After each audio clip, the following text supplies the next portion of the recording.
Shamarka fuuna jira jirtu jecha sagantaa pirankii Oraazii Pirankfoon eegallee jirra. Sagantaan kun sagantaa haarawaa artistoota Oromoo namoota beekamoo Oromoo gara 50 olii pirankii goonee jirra. Qophii kana sooma dura eegallee amma viidiyoo hundaa olii qabne tokko tokkoon isin gadhiisuuf deemna. Amma pirankii Abdii Muddeetirraa eegalla. Abdii Muddee uffata onlaayinii gurguraa hiriyoota isaa wajjin. Kanaafi wanti nuti jennuun hiriyaan isaa tokko ka isa waliin hojjetu paawundii 1,000 nama Ingilaand jiraaturraa ergisiisee uffata hin ergineef jedhaani waan Abdii Muddee nuuf deebisu achirraa ilaallaa. Pirankii namoota hedduutu godhamee tokko tokkoon isiniif gadhiifna.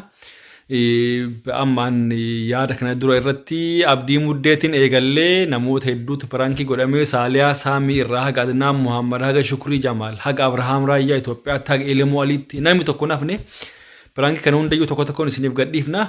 Amma pirankii jalqabaa gara pirankii jalqabaa gara Abdii Muddeetti isin dabarsaa. Pirankii kun xiqqoo hin dheerate normaal hagana hin dheertu pirankii nu hojjenne garuu akka itti bohaartan akka itti bashannantan yoo obsaan dhaggeeffatan abdii akka itti bashannantan abdii guutuu qabna. Ulfaadhaa galatooma warri chaanalii kanaaf haaraa taatan subscribe akka gootan isin gaafannaa. Yeroon kunis yeroo namni itti dhiphatee waan hedduu keessa jiraniin yaa'u bashannanaaf hin taajennee gadhiifne. Babbaay galatoomaa gara pirankii deemaam.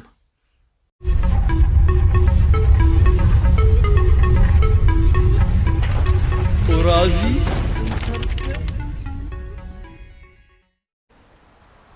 Abdii nalagetta Abdii Muddee nalagetta ya inna gama ya Abduu Jabbaari tokko beeyta Abduu Jabbaara Ahmad Ingilaand jiraata hin beeytanini Abduu Jabbaar Ahmad I don't think so na beeytee anatti bilbilee waa wahii natti hime beeytee I think Ariif waliin waan haasawa natti fakkaata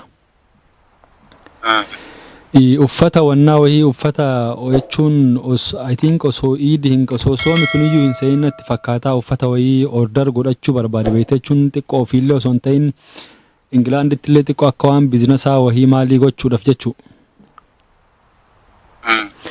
akka waan biizinasaa wahii gochuuf achi booda Ariif waliin akka waan haasawanii Ariif ammoo uffata 7 keessatti erguu fi akka danda'u itti hime achi booda mucaan paawundii 1,000 Ariifitti erge beeyte achi booda jechuun I think koronaan kunillee hin seenee Ariif uffatallee hin erginee mucaan damma xiqqoo uffannillee yeroo inni barbaadetti hin geenne fi amma immoo yeroo koronaa kanatti internationally xiqqoo jechuun deliveriin hin ulfaatanatti fakkaatee mucaan xiqqoo ishuun faamiliilleen maallaqicha faamiliin isaallee waan barbaaduuf maallaqicha naa deebisii jedheen beeyte achi booda Ariifi maallaqicha deebisuu hin danda'u maallaqicha yoo ka deebisu taate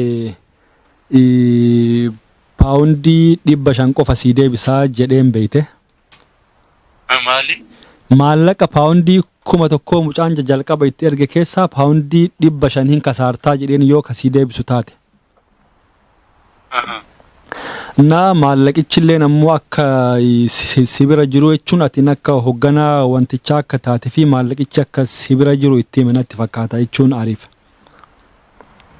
ana bira maallaqi akka sibira jiruu fi achi booda yoo kasaartellee walumaa wannaa jennee achi booda bakka hundarraa bilookii godheen natti fakkaata beeyte mucaan maallaqa naa deebisii jedheen beeyte maallaqicha itti hajamaa yaadallee jijjiiree jira jalqaba 7 keessatti uffanni sibira naan jette amma immoo ji'a 2 gahee jira uffanni waan hin geenne fi maallaqa naa deebisii jedheen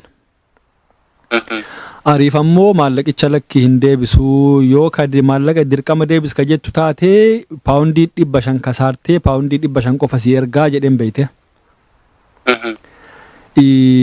achi booda mucaan wanni kun akkamitti ta'a maal jechuun maallaqichillee ana bira hin jiru hoggachuun I think hoggansi maallaqichi ka deemu Abdii Muddee bira isa waliin yoo barbaadde haasayi naan jedhee bilookii na godhee jedha beeyte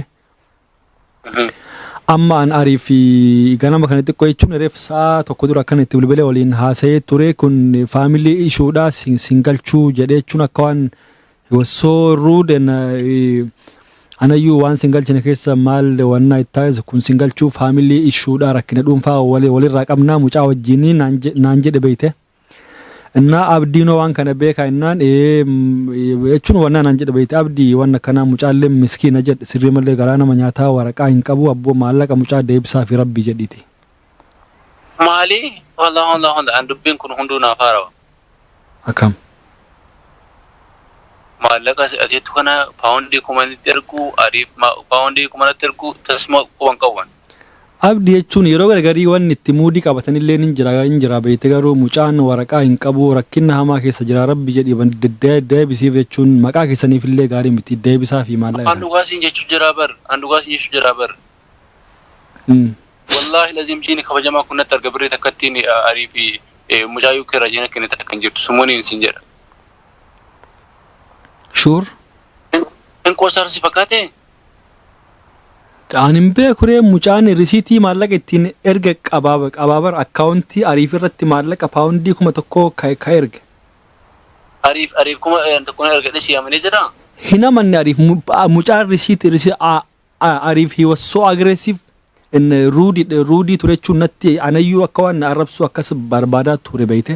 akkuma inni jedha mucaan sun yoo kijibaara yookiin rakkinna faamilii hootaati malee wallahi faamilii miti risiitii qaba ariif afaanuma nagaalle na waliin inaasofne beeyte aniyyuu yeroo hangaafadhe walloltee jiraate yoo isaa dhimma biraan walloltee jiraate akkas agartee kan inni jedhe fakkeenyaaf maallaqni sana bar dhufuun waan tokko ana mootu ka jechaa jiru wallahi lazim sumuuniin cabduun soomaadhaan na fedhachiin sumuuniin cabduun mucaayuu keera jedhatti kennita kan jiru ni sinjish diraan rakkina dhuunfaa akkuma jedhan isaa rakkina dhuunfaa jechuudha malee maqaa kanaan wanti maallaqni fudhamee natti kenname maaliif orderii illee godhan meeshaa mucaan amma waan jedhe beeyte risiitii waan maraa hin qabaa laayivii bahee rakkina jiru ragaa waan maraa sagalee ariif mara natti erge kawliin haasaan yeroo maallaqa ergu waan mara even I don't know ariif yoo waan akkasii kayaadu taate even yoo waa kaaduu yookaan mucaa kana maallaqa dhugachuu kayaadu sagalee akkasii erguu hin qabu ture sigalee alattan teessaliin maallaqa kan kee biyyee nyaatee jira waan akkasii something ruudena ragaa qaba beeytee maqaa keessaniif gaarii miti tooktu ariif hin haasayii waan kana wanna itti godha I don't think ammoo abdi jechuun naagala beeytee yeroo gargarii muudii qabachuuf illee waan tokko gochuu dandeettanii garuu mucaan waraqaa hin qabu hojii bara sigalaan jiru bara wanti kijoo biraa ofartatti ba isarra warra kin biraa qabdu asaa jirta biraatis anka jechaa jiru muudii miti dhugaa jirti mee jiran kana waan ta'eef rakkina maatii ariif yoo qabdu taate ariif wajjin haasaa malee wanti abdiin seenuu lenjur sigalee atiin oosisiin red foxin keessanii mi barichuun namni hedduun maqaa keetiin beeka amma mucaan kun laayivii bahee akkanatti maallaqa na nyaatanii yoo barbaadde yeroo paawundii 10 irraa fudhanii 500 qofa siid how this maqaa keetiif akkam wanti kun gaariidha abbaan fedhiyyuu haa godhu bar muudii qabattanaan jechaa jirtaa barate soo sikka kadhu barsiistu atillee bar oduu keessa dabarsitee muudii qabataa kun muudii mitan kanaariif hin gaafadheen haasaan rakkina dhuunfaa waliin qabaatu hoo jiraatu rakkina dhuunfaa waliin isaa wajjin qaban garuu ammootu ariifis waan akkanaan dalaga jedhee antasuma yaadu ariif nama akkanaati jedhalee tasuma qalbii keessa yaaseen beeku jechuun namni waan sigalee everyone have you know dark side qaba beeytee namni martinuu kan namni hin beeyin ariif anayyuu yeroo arreef waliin haasa'u hirrifadhe anu he was so rude sun rakkina maatiin jarri wallolteen taaka mucaa ragaa qabaa barabdii maallaqa nyaatamu okay osoo atiin beekne amma fakkeenya maallaqni kun ergamuun dhugaadha paawundiin 1,000 ergamuun dhugaadha atamma waan kana marayyuu quba hin qabu jechaa jirta yoo dhugaa taate jechuudha hayyee shi wanni kun mucaa ragaa kana guutuu qabatee yoo laayivii bahee haasa'e akkam maqaa keessaniif no maasi fakkaate bare haasa'e arguu nagar anadii feesiin gaafadha yeroo mootuu waan hin jirte gartee osoo laayivii illee bahee barbaade kuma haasa'e wanti inni buustu anu amma haasawa ariifitirra haasawi mucaan amansi ragaa inni qabu waan hundaa wajjin mucaan as jarmanii turee Ingilaandi deeme waraqaa hin qabu bilbilaakii hojjetata beeytee hojii qansiraa hojii humna maallaqi akkana nyaatamammoo nama aarsa atillee bara hagammaatti bara dubbii ragaan qabne irraa haasaa jirtu dubbii raddaa anabdii I will send you sagalee maallaqni isaa ariif fuudhee jiraannaan hin deebitiif agartee maqaa isaa eenyu jettee ati ariif wajjin haasofte maqaan isaa eenyu mucaa Abdurazaaq maqaa isaa akkam spell goota Maaliif? Warri min maali? Namoonni mataa rumre? Jechuun meesii biraa keessa nuuf isii ammallee abdii. No mataa jiraa mucaan. Yaa ta'ullee reebin amma waliin aniifa ati amma ariifin dubbiftee jechuun maaliif information jechuun maqaa isaa guutuu maaliif maal haakii gochuufi? No warri maaf haakii godhan. Jechuun why you ask me that? Okay, nuyi mataa jiraa mucaan ariifi taasee jira. Okay. Information mucaa guutuu naaf kenni sin jira. Wanti illee situ jidduu jira mistu haasaa jira. Information isaa guutuu fidi. Okay, hinfidaa informationii Omar kennan qabu informationii hinfidaa ariif maal sin jedhe amane? Maal amane? Jechuun waan godhe kana amane? Wanni inni takka illee hin jiru nama tokko wajjin. Moo abdii walumaa jechuun atama maaliif ariifin defend goota amame? Something is wrong. Maaliif defend gochuu namoota? Defend godhaanii jirtaa baratiin mucaa miskiina miidhame dhiisee atamma gara attaakii biraa seenu jirta ariifin defend waliin haasee jira ragaa ergi nu akka obboleessaatti waliin haasa'uu qabnaa bara. Ta'ullee atiin dogongora uumame at least mucaan kun garaa si nyaatu maaliif bilbila biraa kaasu jira? Na eegi jedhee bilbila biraa ta'e. Hello. Sedagama? Sedaga. Kasin jedhu? Ariif waa'ee uffataa dhimma uffataa kanaa namni ani Yuurooppii irraa wajjin haasa'e yoo jiraate maallaqa fuudhuu dhiisi afaanumaanuu kan wajjin haasa'e yoo jiraate abdi xayyibuu qofaan an jedhe kan irra sojaasee jira. Okay. Sigalee? Okay. Koya ma group chat ke ko dem ma onna roti na Facebook rat atliya so ta koy ise tamma abdi malif complicate malif gota mal complicate karam tane yo makan nama ko na mukba sigale kana wan ta ek arifis na bibla jira group chat create ko de group idan sagale an hasu na sen sinjed okay le group idan natti bilbila jira hello Haye Yeah, what's going on again? What's going on, bro? Arif amma dhimma reef tana si gaafadhee na arrabsitee bilbila narra cufte beeyte maallaqa namaa deebisa rabbii jedhaati. Abdiilleen si defend godhe hin beeyta waan reef wajjinaa sofne hin beeyta. Yoo obse waliin haasee obboleessa yoo wanni sin jedheeti. Hello? Haye. Nama jettu kana illee footoo fi maqaa isaa erga wasiitiin erga waliin. Reef maal naan jette yaadatta?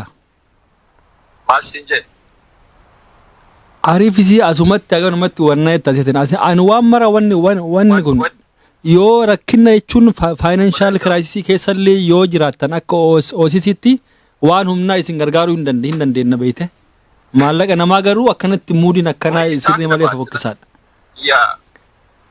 Yaa akka amma isin akka isin waliin hojjechaa jirtan nama sirriin hubadhee jira. Nama nagaa fakkaatan yeroo akkan siif abdiilleen so stupid. Mucaan ragaa guutuu qaba kaampeenii kana anattuu godhayyuu. Ragaa guutuu wajjin hattoota. Anaaf abdii maara waliin dalagu jira. Anaaf abdii waliin dalagu red fax irratti malee. Abdii nama maaliif caccallise nama nagaa fakkaachuufi? Sedaga ujra bar silaman to jasa rabar man de maallaqa namaa deebisa abdii guutuu qaba ragaa ergii wanni ati naan jechaa jirtuuf amma maybe ragaan kun kijiba ta'uu danda'a waan jedhu irraa mucaan ragaa guutuu qaba miidiyaa gubbatti ragaa isinitti hin ergu maallaqa yoo deebiftan deebisa abdii maallaqa yoo deebiftan deebisa amma isin tarii mucaan ragaa hin qabu abdiin nu sodaachisaa jiraadha mika isin ragaa gaafataniif yookaan maallaqa mucaa deebisa yookaan ammoo miidiyaa gubbatti abboo waliif teenyannaa argitan. What the fuck is going on? What's going on? Dage dero. Mal jira. Arif koy onni tibetti jira. I have no idea what the hell is. Arif reef mal lan jette. Wanne Matakka wanna sin jedhan jirtu waan amma sin jedhin waan amma sin jedhaa jiru waan sin jedhin jirtu. Kun family issuedhaas hin galchuu naan hin jenne ati. family shoodhaa singalchuu waa'ee mucaa sanii keessa bahii naan hin jenne ati. No. Subhanallah. You know, Subhanallah. Abdi na dhageetta? Ahmad. Okay, wait. Let me say something. One duma. Abdi mudde. Dhaga'u jira. Oraazii piraanki irra jirta. Jalqaba ariiftu piraanki ta'e.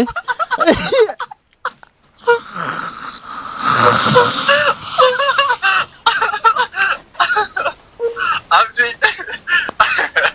they got me this morning, so they had to get you too. Who Abdiin bahee jira. Hello.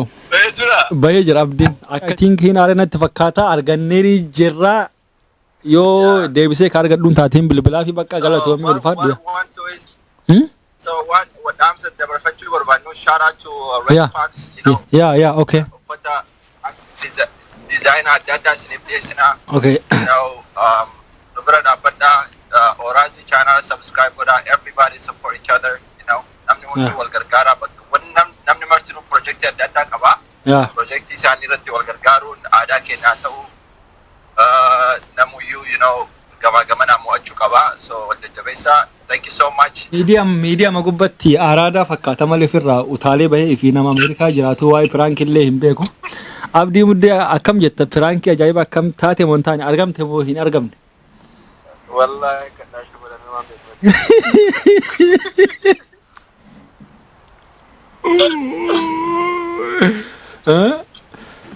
Hangan mongu hanga hunda gowwaadhaa ta'an. Cha.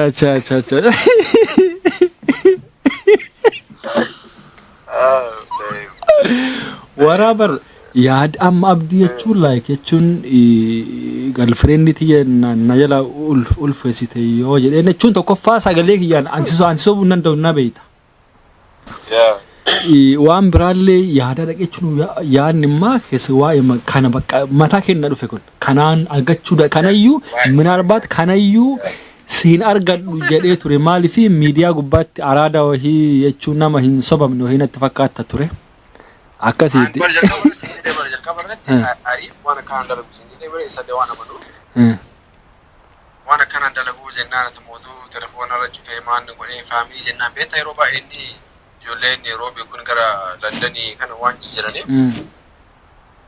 Gara sifira qabaachuu danda'a kan jedhu sammuu keessa na seente malee. Miti bakka anitti sima kee akka waan atillee waliin hataa jirtu abdiin sin nan beeku haga nama waan hin yaadne atin gizaan atillee waliin kan jirtu sin gizaan jechuun abdii homaa rakkinan qabu hin dabbara birrii mucaa deebisaa gizaan sin jedhe.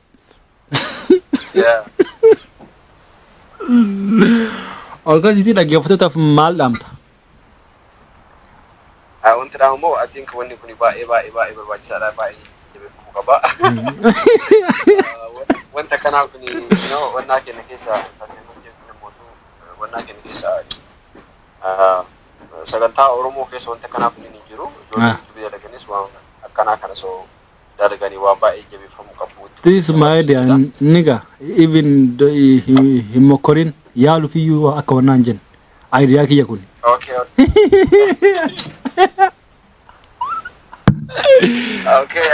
Akkasi YouTube subscribe akka godhanitti dhaamsa kiyyaaf kan kee gabaabsinu. Amma yaani dinqu takkarraa dhukkee kaasa. Oraazii hundi keessanuu deemaatiin subscribe godhaa. Mucaan baay'ee cimaadhaa baay'ee tattaafataa kanarratti aadaa kanarratti bira dhaabbachuu qabnaa. Wanti guddaan nu goonu subscribe dhaasuu namootu maallaqa nu gaafatu bilisa waan ta'eef. Walaa gargaaru walaa jabeessinu entertainment nama shaaku baay'ee fagaachuu jira. Uummata ganaa qabanneetiin subscribe kuma sadii qabaachuun qaanyiidha waan ta'eef kuma 100 nuufi qabaa hundi keessan subscribe godhaa gama biraatiin immoo Red Fox yeroo hundi keessanuu hordofaa page kennis like godhaa. YouTube kennis beeksifnaa. Ariif sirritti jechuun beeksisa sirritti hojjete beekte jechuun abdii muddee hundi keessaniyyuu hin beektanii yaa'u wannaa nama Oromoo activist dalle ammallee comedy ammallee akkasumas gurgurtaa uffata babbareedaa uffata aadaa Oromoo uffata babbareedaa online gurguranii Red Fox linkii isaanii yoo barbaachisaa ta'e as YouTube jala isiniif kaa'a linkii isaas YouTube kana jala isiniif kaa dhaayxanii achirraa waan barbaadan bitachuu dandeettanii waan hundaan wal haa jabeessinu dhugaa rabbii dubbachuuf abdiin faanti gurgurtaa meeshaa kana haga an beekutti maallaqa achirraa argamu guddaalee natti hin fakkaatu ijoollee biyyaatiin ittiin gargaaranii way dongore abdii. yaa ijoollee biyya keessa jiran ka waa'ee artii adda addaa hojjetantu jira waan adda ijoollee kanneen ittiin gargaaranii kanaafi dhaqaa bitadhaa ulfaadhaa galatoomaa abdii dhaamsa dhuma siyaa kennu carraa.